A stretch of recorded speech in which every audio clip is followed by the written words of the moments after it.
souper spaghetti surprise ce soir organisé par Karine et ses deux sœurs pour l'anniversaire de leur père. Cette attention toute spéciale, Richard la mérite bien. L'an dernier, à pareille date, c'était les funérailles de sa femme Manon, emportée par le cancer. Depuis ce temps, ses filles s'impliquent activement dans le financement de la recherche contre le cancer. Elles ont participé à la marche du relais pour la vie cet été et répéteront l'expérience l'an prochain. Et tous les profits de ce souper spaghetti seront versés à la Société canadienne du cancer. Mais surtout, cette surprise se veut comme un réconfort pour Richard. C'est de revoir tout le monde que quand Manon est partie, je veux dire, il y en a qui étaient bien de la misère avec ça, puis de les revoir aujourd'hui, ça fait du bien.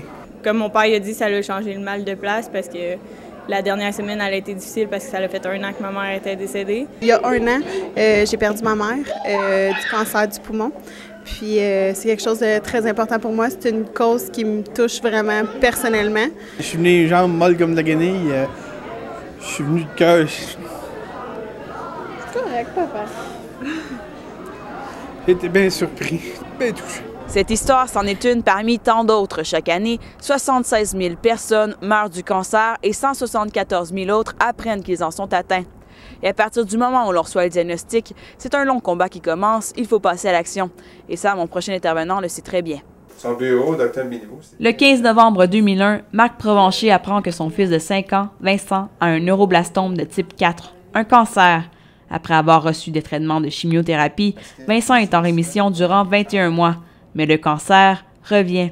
Alors que son médecin est pessimiste, la famille décide de ne pas se contenter de la médecine traditionnelle et utilise parallèlement une médecine alternative. Le docteur Richard Béliveau fait suivre à Vincent un régime d'alimentation ciblé. Les médecins lui donnaient de 6 à 18 mois à vivre.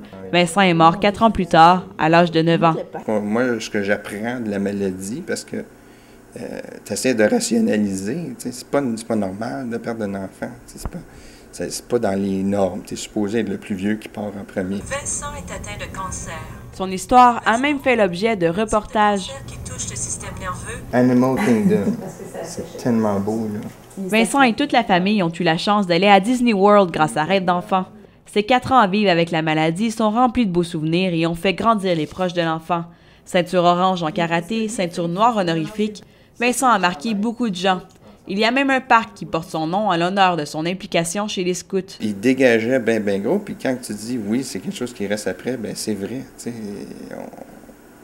On a appris de Vincent. Ce qu'il a fait, c'est spécial.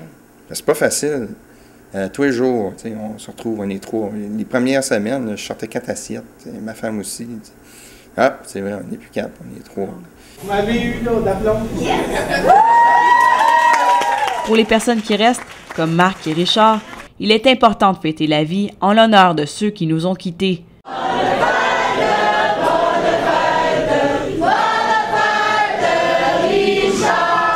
Les 75 personnes dans cette salle l'ont compris.